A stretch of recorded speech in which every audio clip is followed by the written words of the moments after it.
반석 위에 세우는 방법에 대해서 오늘 말씀을 선포하도록 하겠습니다. 자, 그리스도인들의 삶은 집을 건축하는 것과 같습니다. 우리의 삶이 집을 건축하는 건축사의 사명을 가지고 있습니다. 어떻게 우리 인생의 집을 건축할 수 있습니까? 여러분, 집의 건물의 가장 중요한 게 뭡니까? 바로 기초입니다. 기초가 튼튼해야 건물이 올라갑니다. 기초가 얼마나 튼튼하고 얼마나 깊으냐에 따라서 건물이 얼마나 높이 올라갈 수 있느냐, 얼마나 제대로 이렇게 설 수 있느냐, 얼마나 안전한 건물을 지을 수 있느냐, 그걸 우리가 알 수가 있습니다. 요즘은 지진이 많이 일어나고 있습니다.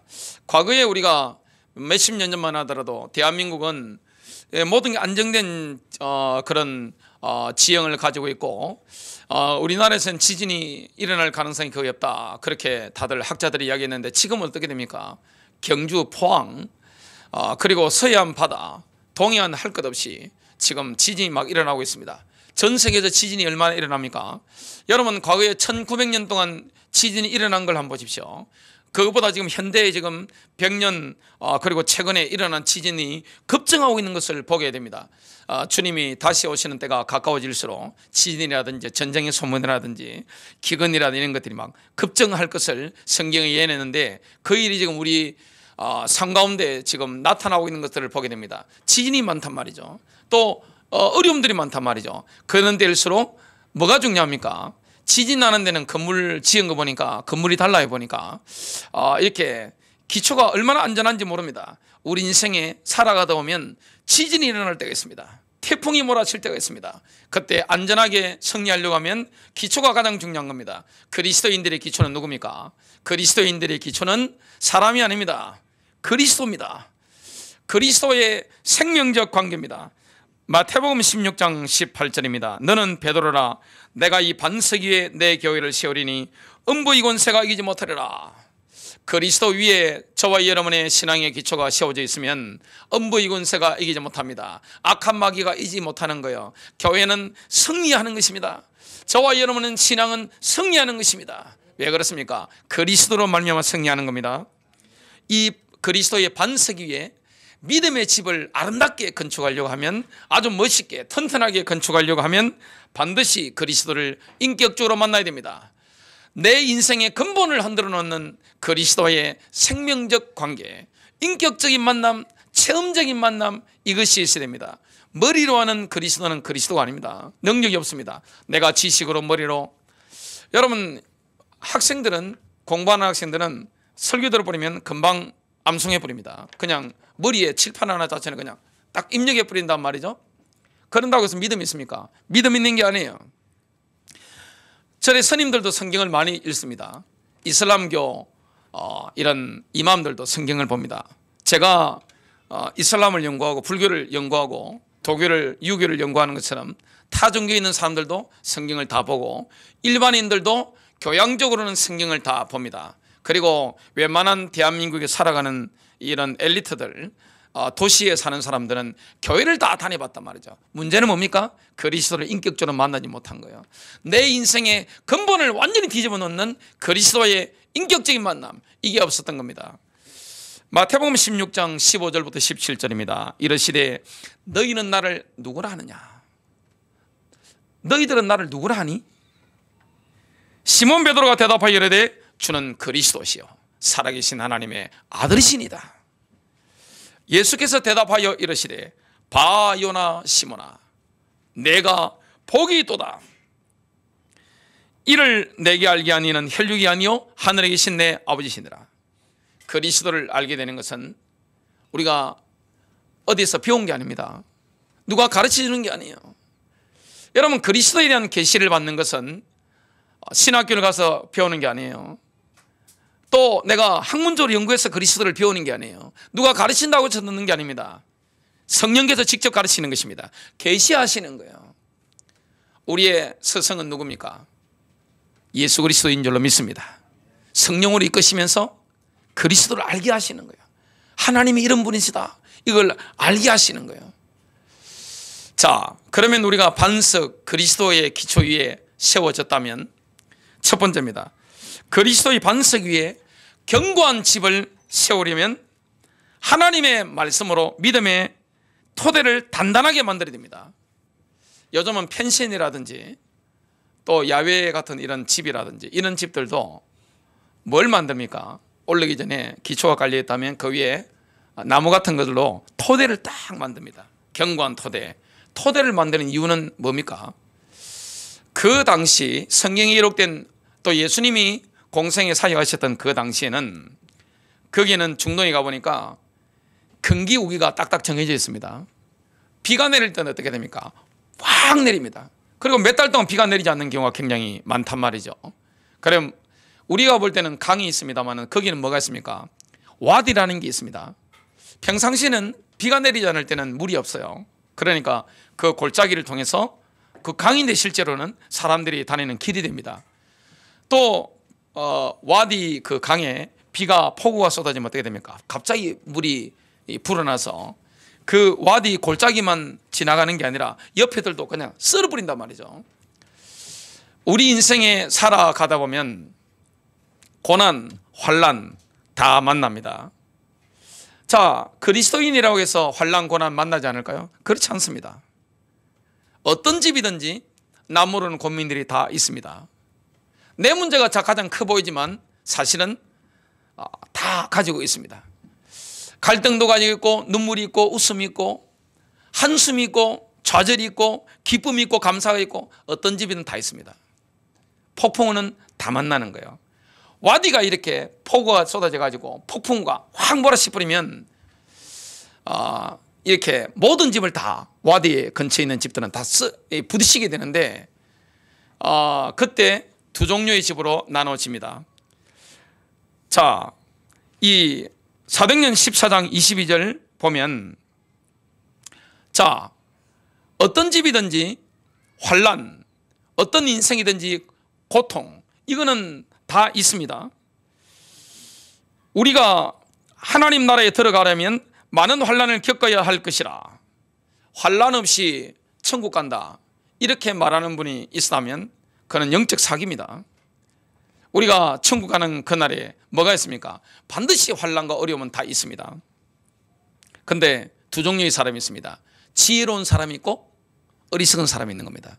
집을 건축하는데 그 토대를 어떻게 구축했냐에 따라서 한 사람은 지혜로운 사람이고 한 사람은 어리석은 사람이에요. 오늘 그리스도 안에서 지혜로운 사람 되시기를 주님의 이름으로 축복합니다. 지혜로운 사람은 하나님의 말씀에 토대를 둡니다.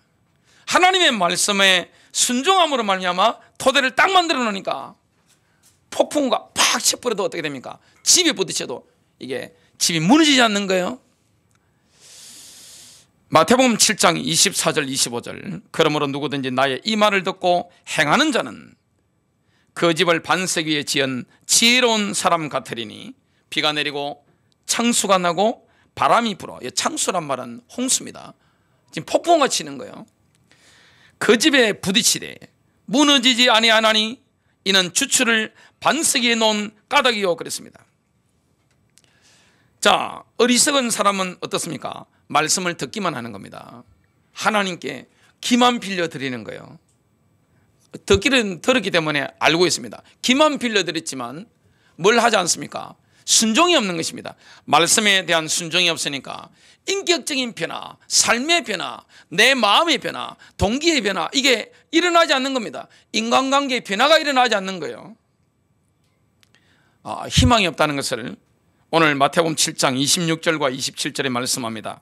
나의 이 말을 듣고 행하지 아니하는 자는 그 집을 모리 위에 지은 어리석은 사람 같으리니 비가 내리고 창수가 나고 바람이 불어 그 집에 부딪힘에 무너져 그 무너짐이 심하니라. 완전히 무너져 버리는데 황폐하게 되는 거예요. 여러분, 일본에 쓰나미 왔을 때 여러분 방송으로 많이 보셨을 겁니다. 그런 폭풍우가 몰아쳤는데, 물론 중동에는 그 정도는 아니죠. 몰아쳤는데 어떤 일이 일어납니까? 겉으로는 집이 똑같아요. 겉으로는 다 교회 다닙니다. 다 신앙인입니다. 겉으로는 목사 완장도 차고 장로 완장도 차고 내가 집사요 건사요 이렇게 다 있습니다. 똑같아 보여요. 근데 뭐가 차이 납니까? 폭풍우가 들어치 보니까 한 집은 폭풍우가 부딪혔는데 멀쩡한 거예요. 안전한 거예요. 한 집은 어떻게 됩니까? 완전 썰어가 버린 거예요. 뭐가 차이가 있습니까? 토대가 다른 겁니다. 한 사람은 뭐합니까? 말씀에 순종하는 사람입니다. 한 사람은 어떻습니까? 귀만 하나님께 빌려드리고 귀로만 듣는 겁니다. 흘려버리는 겁니다. 나머지는 자기 방식으로 사는 겁니다. 한 사람은 소망이 있고 한 사람은 소망이 없는 겁니다. 존 파이프 목사라고 미국에 유명한 분이 있습니다. 이런 말을 했습니다. 말씀보다 목사의 말에 신앙의 기초를 둔다면 로마 가톨릭과 다를 바가 없다. 기독교 신앙은 오직 성경에 기초를 둔다. 제가 이번 세미나를 서울의 온누리교회 거기 할 때 제가 며칠 동안 참석을 한 적이 있습니다. 아주 건전한 신앙을 가지고 있는 것을 제가 며칠 동안 세미나 들으면서 확인을 했습니다. 자, 우리의 신앙의 기초는 목사의 말이 아닙니다. 그보다 높은 게 뭐죠? 성경인 줄로 믿습니다. 우리의 신앙의 기초는 교리가 아닙니다. 교단이 아니에요. 저와 여러분의 신앙의 기초는 뭡니까? 그리스도요 말씀의 토대인 줄로 믿습니다. 우리가 말씀의 토대 위에 인도를 받아야 되는 것이고, 내 인생이 이 말씀에 순종하는 인생이 되면 어떻게 됩니까? 마태복음 5장, 6장, 7장에 보면 산상수훈이 있습니다. 여기에 예수님 말씀하신 게 그대로 우리 인생의 성취가 됩니다. 인격도 변화되고 내 야망도 변화되어지고 인간관계도 변화되어지고 삶도 변화되어지는 이런 것들을 우리는 경험하게 되었습니다. 순종을 하다 보니까, 말씀에 순종하며 살다 보니까 마태복음 5장, 6장, 7장에 나오는 산상수훈이 내게 그대로 삶에 되어지는 것을 보게 됩니다. 그러니까 어떤 환난과 고통이 오더라도 이 변화된 인생은 어떻게 됩니까? 말씀으로 말미암아 승리하게 됩니다. 하나님의 말씀만이 우리 안에서 그리스도의 반석의 기초 위에 견고한 집을 채울 수가 있는 겁니다. 자, 우리의 기초는 뭡니까? 그리스도입니다. 우리의 토대가 뭡니까? 하나님의 말씀입니다.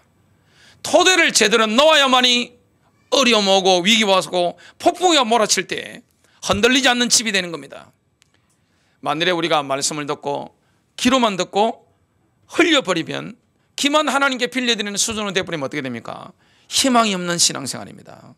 미래가 없는 거예요. 폭풍과 몰아쳤을 때 집이고 뭐고 내 신앙이 어떻게 됩니까? 신앙생활 했던 거, 수십 년 동안 교회 다닌 거, 이게 확 쓸려가 버리는 거예요. 말씀의 토대 위에 서 있습니까? 여러분은 목사 위에 서 있습니까? 교단 위에 서 있습니까? 아니면 교파 위에 서 있습니까? 여러분의 신앙은 말씀 위에 서 있습니까? 우리는 봐야 됩니다. 겉으로 보면 표시가 나지 않아요. 폭풍과 몰아치기 전까지는 알 수가 없는 거예요. 폭풍과 몰아쳐 버리면 말씀에 순종하는 사람은 능히 승리합니다. 말씀에 순종이 안 되는 사람은 어떻게 됩니까? 인격적인 변화가 일어나지 않았기 때문에, 마음의 변화가 일어나지 않았기 때문에, 인간관계의 변화가 일어나지 않았기 때문에 마태복음 5장, 6장, 7장에 나오는 산상수훈의 이런 말씀이 내게 성취가 안 되어졌단 말이죠. 무너져 버리는 겁니다. 어느 순간에 교회를 몇십 년 동안 다니는데 결과적으로 뭡니까? 아무것도 없는 거예요. 하나님 말씀이 얼마나 능력이 있습니까? 사도행전 20장 32절, 바울이 에베소 교회 장로들을 불러놓고 하는 메시지입니다. 지금 내가 여러분을 주와 및 그 은혜의 말씀에 부탁하노니 그 말씀이 여러분을 능히 든든히 세우사 거룩하게 하심을 입은 모든 자 가운데 기업이 있게 하시리라. 우리 성도님들을 든든히 세우는 것은 뭡니까? 하나님의 말씀인 줄로 믿습니다. 이 말씀이 여러분들을 세워가는 거예요. 제가 부산에 수영료 교회라고 있습니다. 부산에서 10만 명 넘게 모이는 교회입니다. 이거는 완전 기적적인 일이죠. 자, 정필도 목사님 원로 목사 되셨는데 그분이 목회하실 때 제가 그 교회를 탐방을 한 몇 번 갔습니다. 제가 부산 백스코에 집회가 있어서 며칠 동안 제가 그 옆에 호텔에 잠을 자면서 그 새벽 기도를 수영료 교회를 다닌 적이 있습니다. 저는 새벽에 잠이 없으니까 수영료 교회 갔는데, 저는 가면 제일 먼저 확인하는 게 교회 주보입니다. 주보 보니까 성경을 하루에 뭐 3장씩 10장씩 막 이렇게 읽어요. 매일 읽는 겁니다. 그리고 새벽에 그 8월 휴가 기간인데 사람들은 수영부 있고 수영하는 기간인데 새벽에 온 성도들이 나와가지고 하나님 앞에 기도하는 걸 제가 봤습니다. 살아있는 거예요. 보니까 교회가 살아있는 거예요. 야, 그 큰 예배당에 새벽 기도를 갔는데 입으로 나눠서 드리는데 꽉 찬 겁니다.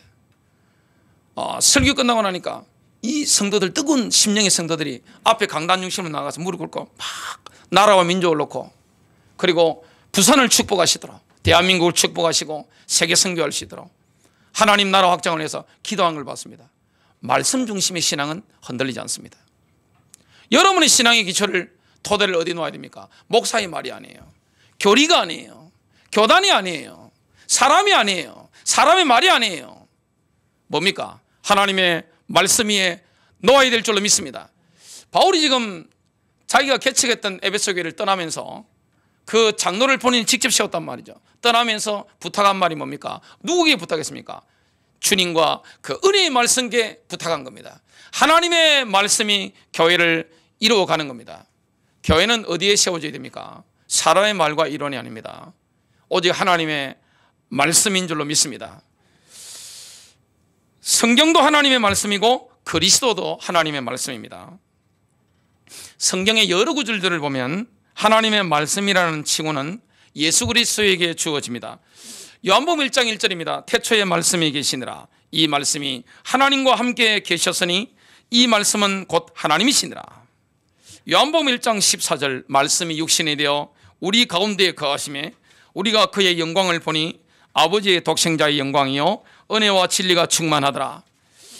요한계시록 19장 13절입니다. 또 그가 피 뿌린 옷을 입었는데 그 이름은 하나님의 말씀이라 칭하더라. 예수 그리스도는 하나님의 말씀입니다. 성경도 하나님 말씀이고 예수 그리스도도 하나님의 말씀이에요. 성경과 그리스도는 서로 완벽하게 일치합니다. 아주 일치하는 거예요. 성경은 그리스도를 완벽하게 계시합니다. 그리스도는 성경 말씀을 완벽하게 성취합니다. 예수님 말씀하신 것처럼 선지서들, 모세오경, 시편, 모든 구약의 성경이 누구에 대한 말씀입니까? 예수 그리스도에 대한 겁니다. 예수님에 대한, 초림 예수, 재림 예수에 대한 말씀인데 이걸 예수님이 오셔서 완벽하게 성취하신 겁니다.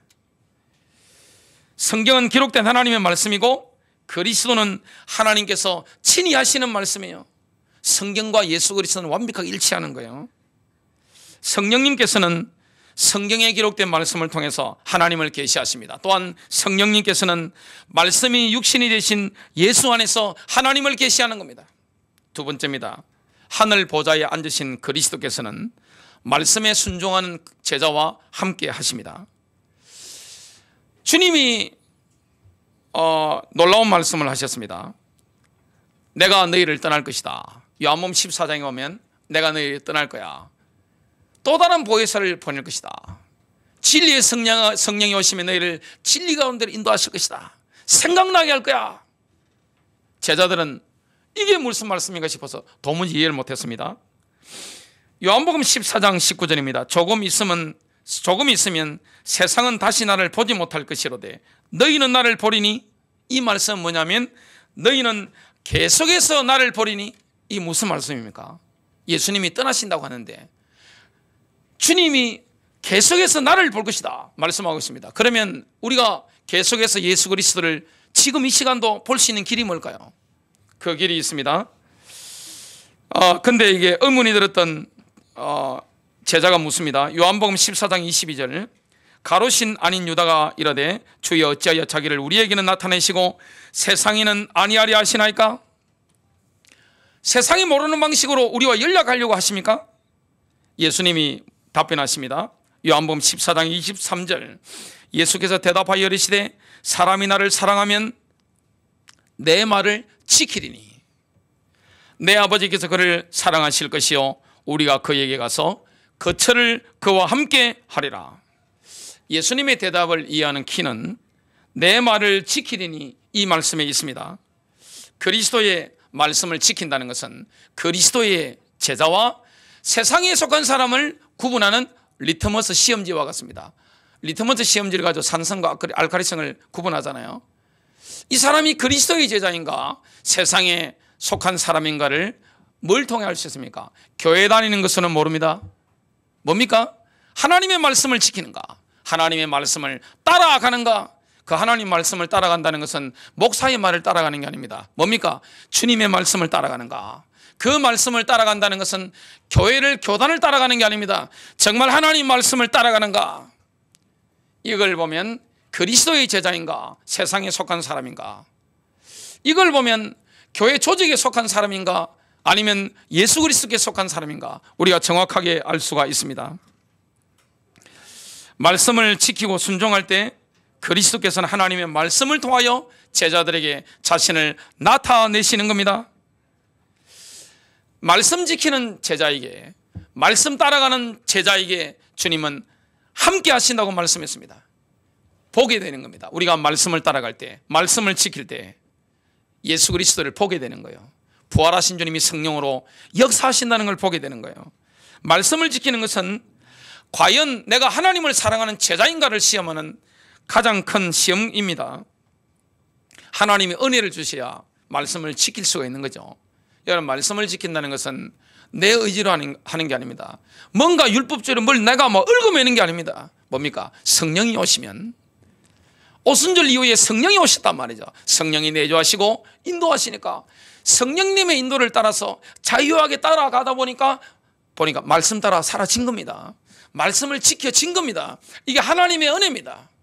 저와 여러분이 말씀을 지키는 사람이 되는 것은 하나님의 은혜입니다. 하나님의 긍휼하심이에요. 하나님이 은혜 주시고 역사하시기 때문에 자유롭게 그냥 뭔가 매이지 않고 성령 인도를 받는데 보니까 말씀대로 지켜졌단 말이죠. 말씀대로 사라지는 거예요. 이렇게 되다 보니까 내 인격적인 변화도 되어지고, 심령의 변화도 되어지고, 인간관계도 변화되어지고, 내 야망도 바뀌어지고, 생각도 바뀌어지는 이런 은혜를 내가 누리게 되는 거예요. 가장 큰 시험에 대해서 요한일서 2장 4절 5절 말씀합니다. 그를 아노라 하고 그의 계명을 지키지 아니하는 자는 거짓말하는 자요. 여러분, 교회 목사인 것이 그리스도의 제자의 기준은 아닙니다. 교회에 오래 다닌 것이 그리스도의 제자의 기준이 아닙니다. 오늘 거짓말하는 자요, 진리가 그 속에 있지 아니하되 그랬습니다. 말씀을 지키지 않으면 진리가 그 안에 없는 거예요. 여러분, 성령이 인도받는 사람 특징이 뭡니까? 말씀대로 사라지잖아요. 그 안에 뭐가 있습니까? 사랑이 있는 것을 보게 됩니다. 5절입니다. 누구든지 그의 말씀을 지키는 자는 하나님의 사랑이 참으로 그 속에서 온전하게 되었나니 이로써 우리가 그의 안에 있는 줄을 아노라. 말씀 따라 가는 자, 성령 인도를 받는 것은 우리가 그리스도 안에 있는 줄을 아노라, 이런 말씀을 하고 있습니다. 하나님의 말씀에 대한 나의 태도는 하나님께 대한 나의 태도와 같습니다. 하나님을 사랑하는 것 어떻게 알 수 있습니까? 하나님 말씀을 사랑하는가? 여러분, 하나님 말씀을 사랑하는 것 이상으로 하나님 사랑하는 게 불가능합니다. 하나님의 말씀에 순종하는 것 이상으로 예수님께 순종한다? 불가능한 거예요. 여러분, 주님께 순종합니까? 그러면 이 말씀에 순종하는 겁니다. 하나님이 나에게 얼마나 소중한 분인가? 이걸 어떻게 알 수 있습니까? 하나님의 말씀이 나에게 소중한 만큼 하나님은 나에게 소중한 분이에요. 주님이 우리에게 말씀을 주셨다는 게 최고의 은혜입니다. 그래서 저는 이 성경책 위에는 가능하면 아주 예외적인 경우 아니면 뭘 얹지 않습니다. 예외에는 아무것도 얹지 않아요. 여기에 물잔을 올린다 이런 경우는 제가 살아오면서는 거의 없습니다. 책을 올린다 이런 것도 없습니다. 그리고 이 말씀이 얼마나 소중합니까? 하나님의 말씀, 살아있는 말씀, 이 말씀은 예수 그리스도란 말이죠. 마지막 세 번째입니다. 마지막 시대는 하나님의 말씀과 일치하는 성령의 나타나심만을 선별적으로 취해야 됩니다. 마지막 시대는 뭐가 많이 나타납니까? 여러 가지 성령의 기름 부으심과 이적들이 많이 나타납니다. 영계가 막 열리는 시대이기 때문에 지금 엄청납니다. 전 세계적으로 이렇게 뉴스라든지 이런 걸 들어보면 어마어마한 성령의 기름 부으심이 5대양 6대주에 막 임하는 것을 보게 됩니다. 전 세계적으로 뭐가 일어납니까? 예언이라든지 환상이라든지 꿈이라든지 하나님의 비전을 보는 사람이 굉장히 많아요. 대한민국도 물론이고 전 세계적으로 어마어마한 기적들이 많이 일어나고 있습니다. 이때 우리는 뭘 취해야 됩니까? 하나님의 말씀을 캐논이라고 하는데, 기준이라고 하는데 그 기준을 가지고 딱 떼봐야 됩니다. 이게 캐논이기 때문에 말씀의 기준을 딱 떼보고 여기에 맞는 것만 우리가 딱 취하면 됩니다. 여기 맞지 않는 건 뭡니까? 버리는 겁니다. 그건 쓰레기통에 들어가야 되는 거죠. 사도행전 2장 17절에는 이렇게 말씀합니다. 하나님이 말씀하시기를 말세에 내가 내 영을 육체에 부어 주리니 너희 자녀들은 예언할 것이요 너희의 젊은이들은 환상을 보고 너희의 늙은이들은 꿈을 꾸리라. 지금도 성령의 9가지 은사는 그대로 성경적으로 나타나고 있습니다. 은사들이 엄청나게 전 세계적으로 지금 나타나고 있습니다. 지금도 하나님께서는 예언을 통해서, 환상을 통해서, 꿈을 통해서 계시하고 있습니다. 이 성경이 기록되어 있는데도 불구하고 계시하고 있는 거예요. 하지만 초자연적인 이런 계시들은 하나님의 말씀의 기준과 캐논과 딱 대보고, 잣대란 말이 기준이란 말이죠. 이걸 딱 대보고 이것과 딱 맞는 것만 우리에게 취해야 됩니다. 나머지는 뭐 해야 됩니까? 참고만 하든지 아니면 버려야 됩니다. 데살로니가전서 5장 19절부터 21절입니다. 성령을 소멸하지 말며, 하나님이 누구에게 예언을 주시는데, 환상을 주고 꿈을 주는데 소멸할 필요가 없는 거예요. 예언을 멸시하지 말고 범사에 헤아려 좋은 것을 취하라. 성경 말씀을 가지고 좋은 것만 취하면 되는 거예요. 아, 이게 맞네, 말씀과. 그렇게 하면 되는 겁니다. 하나님의 말씀은 최고의 기준입니다. 이사야서 8장 20절입니다.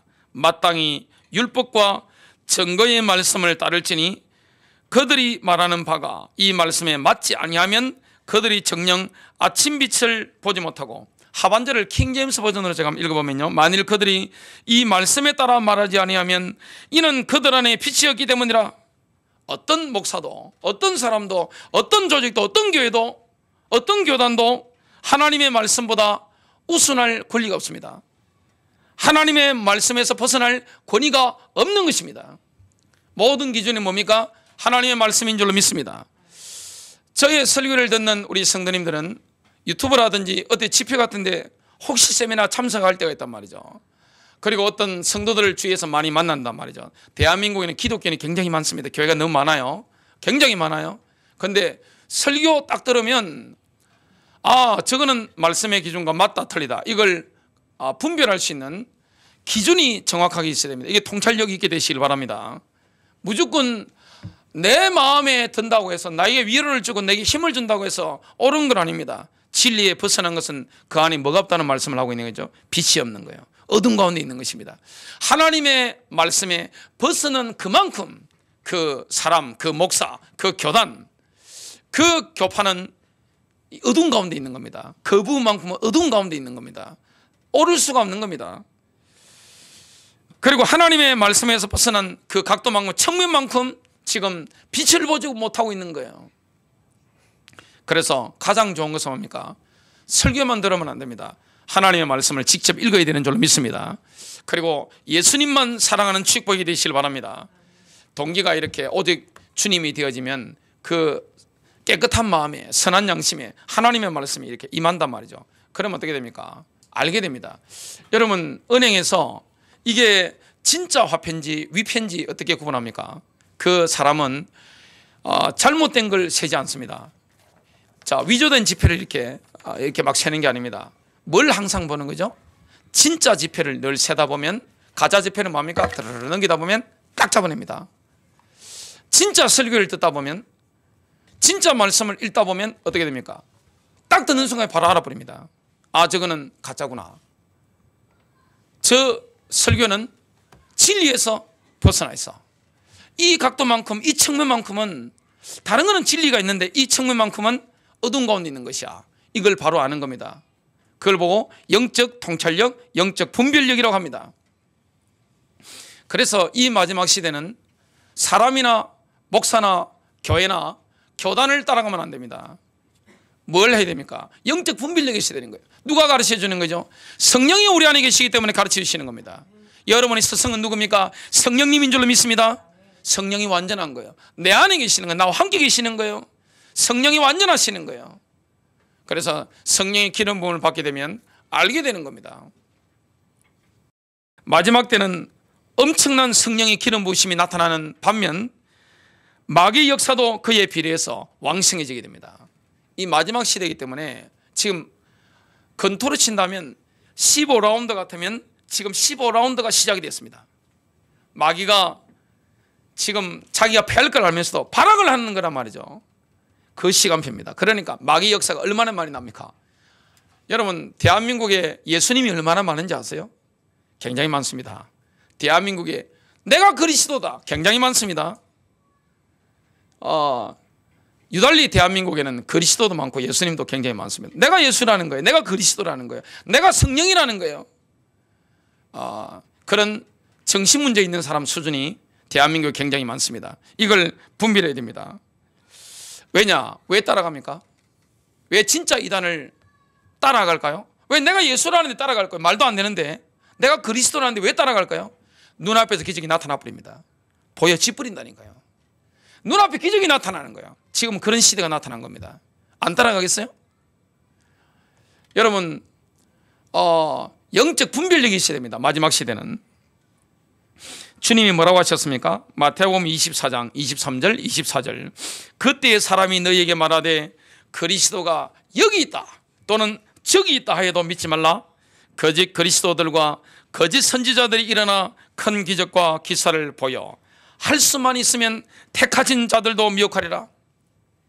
택한 자들도 미혹당할 수가 있는 거예요. 넘어간다는 거예요. 왜냐? 기적이 나타나니까, 능력이 나타나니까 그런 겁니다. 바울도 마지막 때에 미혹하는 이단들이 강력하게 일어날 것을 말씀하고 있습니다. 지금은 이단들이 전성시대입니다. 굉장히 이단들이 많습니다. 전 세계적으로 이단들이 굉장히 많습니다. 특히 미국에서 건너왔단 말이죠. 대부분 기독교 본류도 미국에서 건너왔고 이단들도 우리나라는 미국에서 다 건너온 겁니다. 그 이단들 창시한 교주들을 연구해 보면 굉장히 능력 있는 사람들이에요. 엄청난 이적과 기적들이 나타나는 사람들입니다. 자, 그게 뭡니까? 마귀가 심어놓은 가라지란 말이죠. 마귀가 심어놓은 가라지입니다. 만일 그런 교회 다니면 어떻게 되는 겁니까? 내 영혼 다 털리는 거예요. 완전히 망하는 겁니다.